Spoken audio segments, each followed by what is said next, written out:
Hello mga ka-fun trip! For today's video, mag-food trip muna tayo dito sa Danghari kasama ang ibang miyembro na mula sa Leyte na nagbakasyon lang dahil nga summer holiday.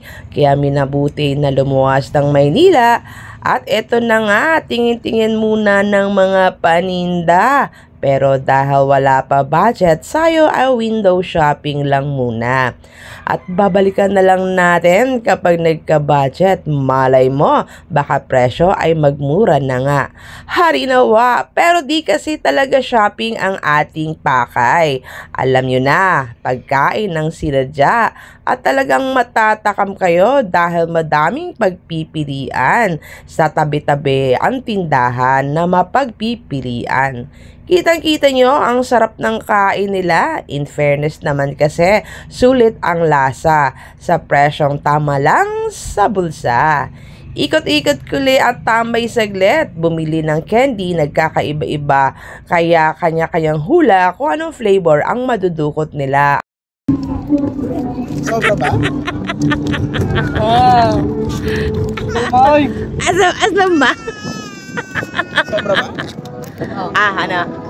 Hindi, parang ano, alam mo yung nga. Asim?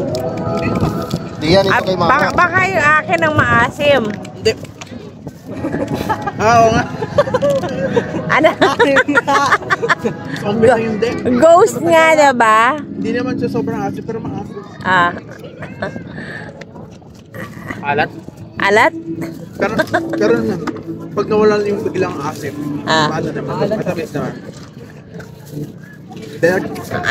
Maalat lang dahil sa kinain natin kanina. Sa ano? Pero masarap ba? Meron din coffee latte yun, meron. Ano lasa? Asluma, oy!